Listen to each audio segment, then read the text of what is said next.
Hi, I'm Jason McDermott. This presentation will be critically evaluating the role of entrepreneurship, intrapreneurship and innovation within business. This presentation will be using Mark Zuckerberg for individual analysis with illustrating characteristics which make him an entrepreneur, and secondly looking into the world's largest social networking site, Facebook. This presentation will also take an insight into how Facebook as an organisation and how it is structured in relation to their employees, whether they are involved in the innovation process which has made them a successful company today. Before you can understand what entrepreneurship is, it is important to understand the power of entrepreneurship and the power it has towards the population. Burgrave and Socrates 2010 state, "This is the entrepreneurial age. More than 500 million persons worldwide either were actively involved in trying to start a new business venture or were managers of a new business in 2010. This model evaluates the key features within the entrepreneurship process. Firstly, we have discovery, which goes towards spotting opportunities and towards a creative potential. Evaluation reflects decision making, resource recombination, and exploitation, managing innovation with the organisation of tasks. This model represents hierarchy structure, which illustrates the level of structure within an organisation in regards to authority. At the top you have the chain of command. In most businesses you have a flat level and a tall level. Flat level also refers to a constitution such as a university or a college, whilst a tall organisation represents a company similar to a civil service.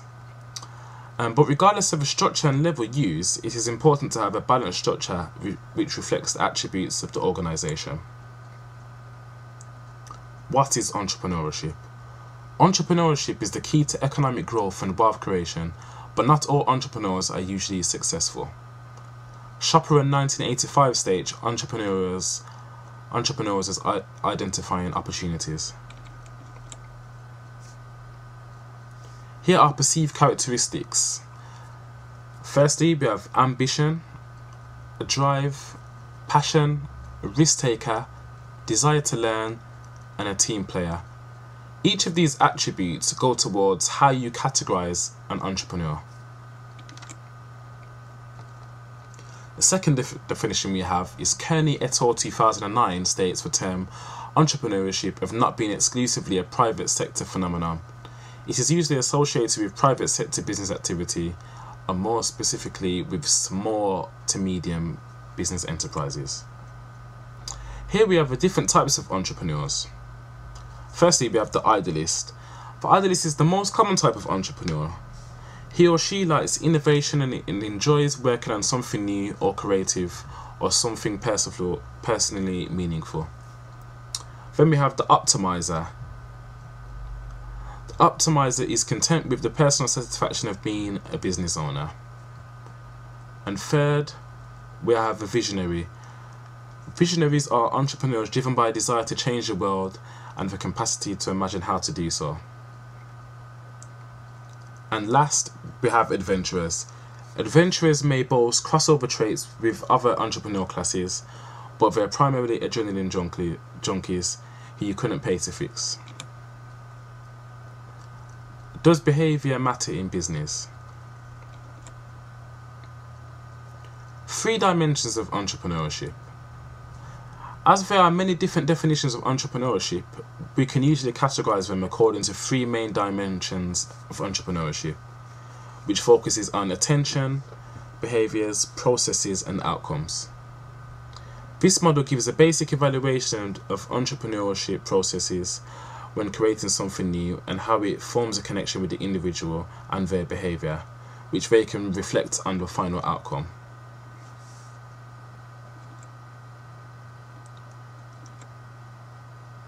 A prime example is Mark Zuckerberg. Firstly, we look at entrepreneurship and culture. Morrison 2000 argues a significant link towards entrepreneurship and cultural specificity.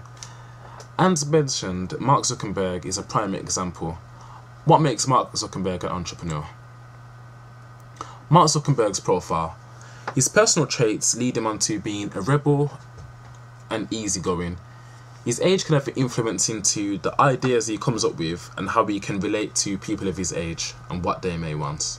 His early creations of a software developer, one of those being a media player, can have an influence into his development into software creation.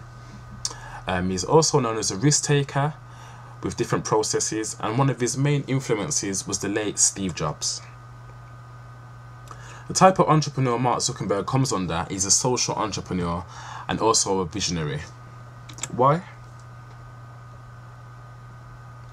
A social entrepreneur. A social entrepreneur also have a social mission which is explicit and central. This then in return affects how social entrepreneurs perceive and assess opportunities. Steve Jobs was known as a visionary entrepreneur, with his characteristics being driven by desire, imaginative, and having a unique vision to innovative ideas.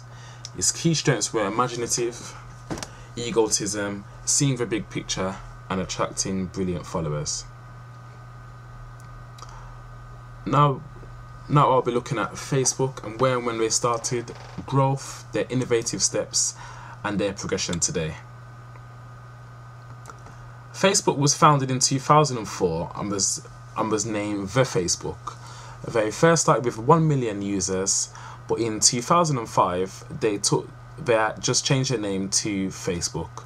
As you can see, their icon is in a bright blue colour, which is normally associated with bright ideas, and their font and text is clear enough to see, which comes across as a organisation of a high standard.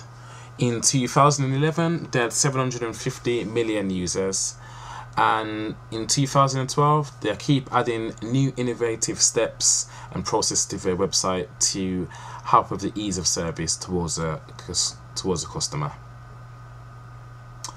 Facebook's organisational structure relates to them having a unique group environment, not having the traditional work environment with everyone wearing suits, office desks, or set out in a certain way.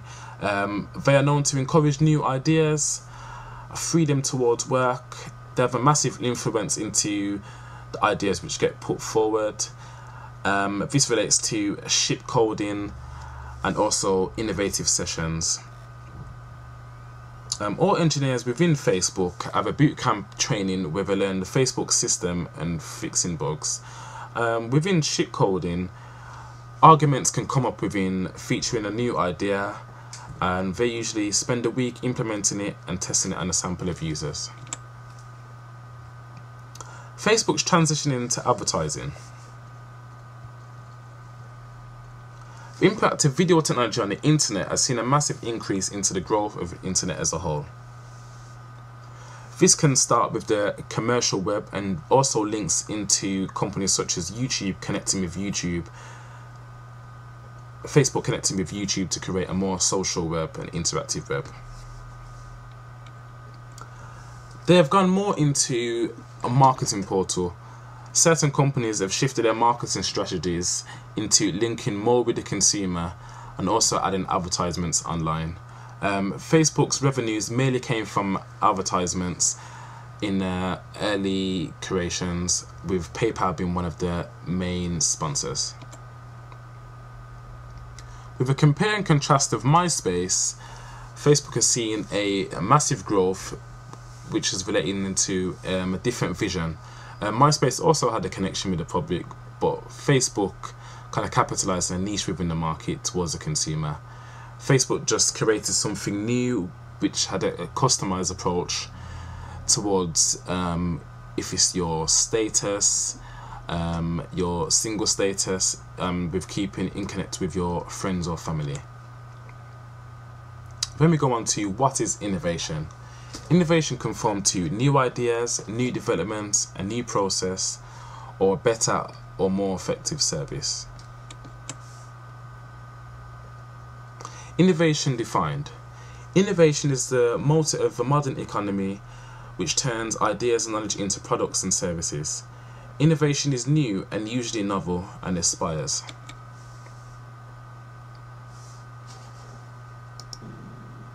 How do you generate innovation? A lot of people think that innovation is just having a great idea, but a lot of it is just moving quickly and trying a lot of things. So at Facebook, we've really built our whole company and our culture around this. We do things like ship code every single day, and we have this tradition of having hackathons, which are events where all of our engineers and really the whole company get together and stay up all night just building things, whatever they want, not what they're doing for work, just trying things out and innovating.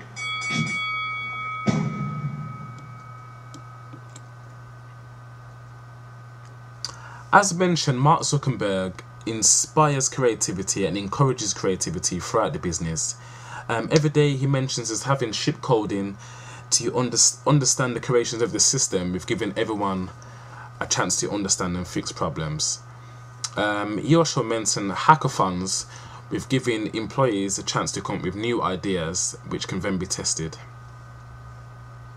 Here we go on to 3 necessary conditions to ensure innovation flourishes. Motivation has a vital role within a business setting. The inclusion of motivation in a work environment is usually linked to a product or service. To ensure motivation is continued, one must ensure innovation starts from the individual, with a motivation playing a vital role within future development. The rewards that encourage behaviour are likely to foster innovation. In fact, many reward schemes and incentive schemes that aim more towards short-term solutions are less likely to encourage innovation. Stokes 2010 also states the importance for building a structured company reward system to help create a positive surrounding for innovation. This especially works when a company grows from a small organisation into a large one. A new idea. A new idea can start from those of a new development, culture, customer-based, integration, value, or a niche within the market. What is entrepreneurship? Entrepreneurs turn ideas into reality inside organizations. The role of an entrepreneur overlaps with that of the innovator. Entrepreneurs are often associated with being the team leader. CEO Mark Zuckerberg of Facebook promotes individual initiatives and entrepreneurship techniques. The late Steve Jobs, Apple's former chairman, was especially helpful with popularising the term entrepreneurship. In an interview in Newsweek in 1985, the Macintosh team was that which is commonly known as entrepreneurship. They were a group of people going in essence back to the garage but in a large company. This basically means they kept the essence of their creations when they first started out and brought that into a large organisation and to the forefront. Conclusion. It is believed every topic covered within this presentation has a great effect on the development of business today. In recent years, economic problems have played a major role in job losses, but the inclusion of entrepreneurs is an asset for future prospects. The analysation of different types of entrepreneurs created a wider understanding of those who are trying to have an impact on people's lives or those wanting to create an opportunity for the better. Entrepreneurship could also pave a way for larger organisations to follow, with having a team of individuals to influence and motivate staff with the ability to turn ideas into reality.